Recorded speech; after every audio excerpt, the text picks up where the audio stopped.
नमस्कार, मैं विवेका। आप देख रहे हैं खबर बिहार 24। देश के 5 राज्यों में मुख्य रूप से चुनाव हुई थी, जिसमें पूर्ण रूपेण गुजरात और हिमाचल प्रदेश में चुनाव हुआ था। हिमाचल प्रदेश में कांग्रेस की सरकार बन रही है और गुजरात की अगर बात करें तो गुजरात में पूर्ण बहुमत में भारतीय जनता पार्टी आ गई और वहां भारतीय जनता पार्टी की सरकार बनेगी।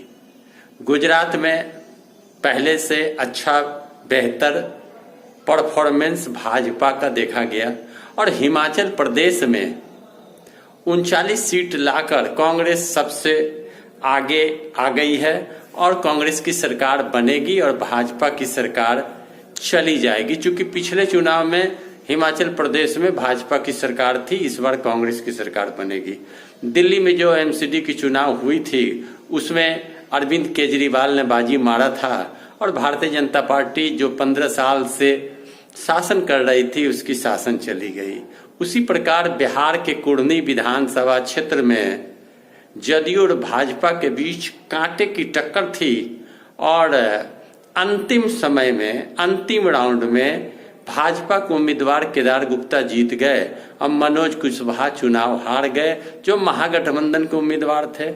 यानी कि आप यह कहें कि बिहार में उपचुनाव में भाजपा की जीत हुई और गुजरात में पूर्ण बहुमत की सरकार बनेगी, जीत हुई। उत्तर प्रदेश में मैनपुरी लोकसभा क्षेत्र के उपचुनाव में डिम्पल यादव भारी मतों से चुनाव जीत गई है। चूंकि उनके ससुर मुलायम सिंह यादव का देहांत होने के कारण वह सीट खाली हुआ था।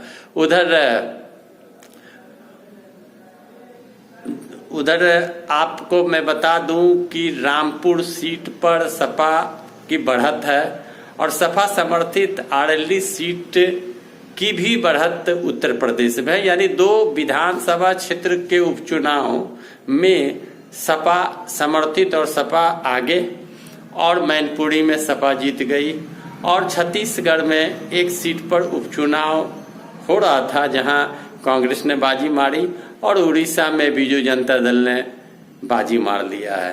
राजस्थान में एक सीट पर चुनाव हो रही थी जहां कांग्रेस ने ही बाजी मारी। तो मूल रूप से यह आप समझ लें कि कांग्रेस की भारत जोड़ो यात्रा कहीं न कहीं प्रभाव दिखाया है और कांग्रेस ने अपने आप को स्थापित किया। लोग कांग्रेस की तरफ जुड़ रहे हैं।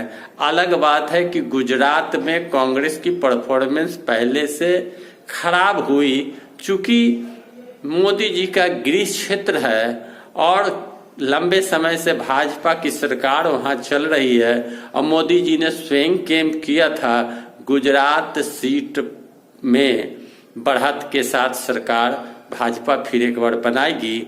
और हिमाचल प्रदेश की अगर बात की जाए तो वीरभद्र सिंह के देहांत के बाद उनकी पत्नी ने कमान संभाला था और कांग्रेस ने बाजी मारा है। अब भाजपा की हार हो गई और 3 अन्य भी वहां जीते हैं। तो अगर हिमाचल और गुजरात की बात करें तो एक जगह भाजपा एक जगह कांग्रेस की सरकार बनेगी, लेकिन बिहार के महागठबंधन उम्मीदवार के चुनाव हार जाने से आप यह कह सकते हैं कि महागठबंधन को मंथन करना होगा, जमीनी काम करना होगा। 7 पार्टी के दम भरने से नहीं कुछ होगा। लोगों को रिझाना होगा, मिलाना होगा, लोगों के विश्वास को जीतना होगा, नीतीश और तेजस्वी सहित अन्य पार्टी के नेताओं को।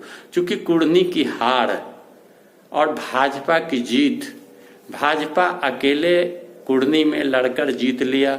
7 पार्टी के समर्थन के साथ लड़ने के बाद भी जदयू हार गई और यह सीट राजद की थी, लेकिन राजद ने जदयू को दिया। अब मनोज कुशवाहा जो पूर्व में भी वहां के विधायक रह चुके हैं, उनकी हार हो गई। कांटे की टक्कर हुई। अंतिम राउंड में मनोज कुशवाहा हार गए कुछ ही मत से, लेकिन महागठबंधन को भाजपा को बिहार से खदेड़ने के लिए मेहनत करना होगा, मुशक्कत करना होगा, कार्य करना होगा और लोगों को लुभाना होगा। केवल महागठबंधन 7 पार्टी कहने से नहीं चलने को है।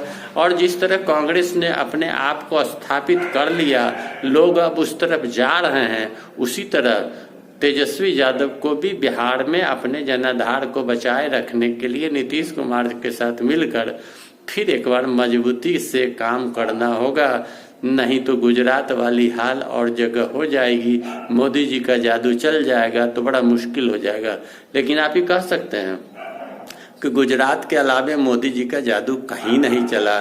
मोदी जी का जादू धूमिल होना प्रारंभ हो चुका है। मैंने पहले भी आपको बताया था। आपको वीडियो अच्छा लगे लाइक करें, चैनल को सब्सक्राइब करें। धन्यवाद।